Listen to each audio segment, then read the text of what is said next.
ఒక్కసారి కొమ్మూరి గోల్డ్ కి కాల్ చేయండి. తాకట్లో ఉన్న మీ బంగారాన్ని విడిపించి మార్కెట్ ప్రైస్ కి వాళ్ళు కొనుక్కుని మిగతా డబ్బులు మీకు ఇచ్చేస్తారు. హాయ్, వెల్కమ్ టు మనం టీవీ. మనం టీవీ ఉంది మనకు 2024 అసెంబ్లీ ఎన్నికల షాక్ నుంచి వైసీపీ రాష్ట్ర వ్యాప్తంగా కోలుకుంది. ప్రభుత్వ విధానాలపై పోరాటాన్ని ఉధృతం చేస్తుంది. కానీ ఉమ్మడి చిత్తూరు జిల్లా పార్టీలో మాత్రం ఒకప్పటి ఉత్సాహం, నాటి పెత్తనాలు కనిపించడం లేదన్న అభిప్రాయం బలంగా ఉంది. మరీ ముఖ్యంగా పెద్దిరెడ్డి రామచంద్రారెడ్డి కుటుంబం ఇప్పుడు పూర్తిగా మౌనం పాటించడం హాట్ టాపిక్గా మారింది. మొన్నటి ఎన్నికల్లో జిల్లా వైసీపీ నేతలంతా ఓడిపోయినా పెద్దిరెడ్డి కుటుంబం మాత్రం గెలిచింది. కానీ కూటమి ప్రభుత్వం అధికారంలోకి వచ్చాక ఈ ఫ్యామిలీ మీద గట్టిగా కన్నేయడంతో సీన్ రివర్స్ అయింది. వరుస కేసులు, దర్యాప్తు సంస్థల నిఘాతో పూర్తిగా డిఫెన్స్లో పడ్డారన్న మాట వినిపిస్తుంది. 2019, 2024 మధ్య కాలంలో జరిగిన అనేక వ్యవహారాలకు సంబంధించి వివాదాలు ఎదుర్కొన్నారు మాజీ మంత్రి.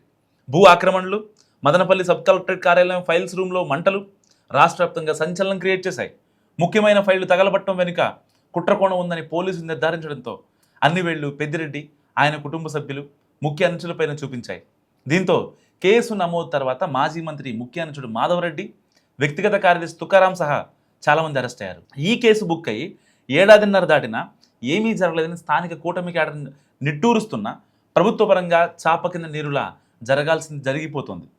ఇక పెద్దిరెడ్డి భార్య స్వర్ణలతో పాటు బినామీల పేరు మీద జరిగిన డీకే భూముల అక్రమ రిజిస్ట్రేషన్లను రద్దు చేస్తూ అన్నమయ్య జిల్లా కలెక్టర్ ఆ మధ్య ఉత్తర్వులు ఇచ్చారు. అలాగే తిరుపతిలో పెద్దిరెడ్డి నివాసం ఉంటున్న ప్రాంతం బుగ్గమఠం భూములపై విచారణ తుది దశకు చేరింది. ఇలా అన్ని వైపుల నుంచి పెరిగిన ఒత్తిళ్లతో పెద్దిరెడ్డి ఉక్కిరిబిక్కిరవుతున్నారని, అందుకే ఎక్కడ రియాక్ట్ అవ్వడం లేదన్నది ఇంటర్నల్ టాక్. ఒకప్పుడు జిల్లాలో తాము గీసింది గీత అన్నట్టుగా సాగిన వ్యవహారాలన్నీ ఇప్పుడు రివర్స్ కొడుతున్నాయని చెప్పుకుంటున్నారు.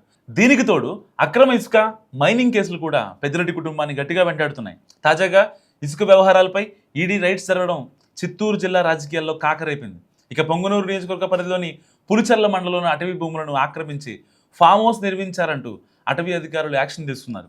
రామచంద్రారెడ్డితో పాటు ఆయన కుమారుడు రాజంపేట ఎంపీ మిథున్ రెడ్డి, సోదరుడు తంబళ్లపల్లి ఎమ్మెల్యే ద్వారకానాథ్ రెడ్డి, ఆయన భార్య ఇందిరపై అటవీ శాఖ కేసులు నమోదు చేయడమే కాక ఆ భూములను తిరిగి స్వాధీనం చేసుకుంది. అలా అన్ని వైపుల నుంచి లీగల్గా ఇతరిత్ర ప్రెజర్ పెరుగుతుండటంతోనే పెద్ద ఆయన బయటకు రావడం లేదన్న గుసగుసలు వినిపిస్తున్నాయి జిల్లాలో. సో తాజాగా సొంత సంస్థ పిఎల్ఆర్ ఇన్ఫ్రా పనులపై విజిలెన్స్ దర్యాప్తు మొదలైంది.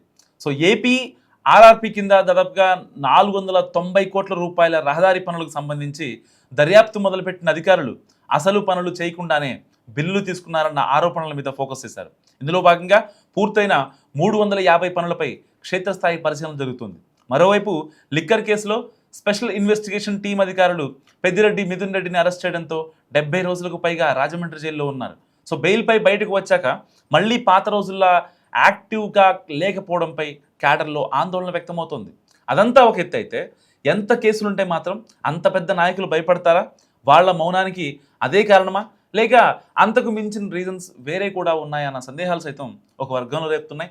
సో రేపు స్థానిక సంస్థల ఎన్నికల నాటికి వీరు మౌనం వేడుకుంటే పార్టీ పరిస్థితి తేడాగా ఉంటుందని జిల్లాలో ఇక నోరెత్తలేమంటూ కొంతమంది వైసీపీ సీనియర్స్ బహిరంగంగానే కామెంట్ చేస్తున్నారు. సో లోకల్ బాడీస్లో ఏకగ్రీవాలు ఉండకూడదు, సత్తా చాటాలని పార్టీ అధినేత జగన్ ఇప్పటికే చేసిన ప్రకటన ఇక్కడి లీడర్స్ని మరింత టెన్షన్ పెడుతున్నట్టు చెప్పుకుంటున్నారు. తండ్రి కొడుకులు మరి తిరిగి యాక్టివ్ అవుతారా లేదా? మీరేమనుకుంటున్నారో మస్తుగా కామెంట్ చేయండి.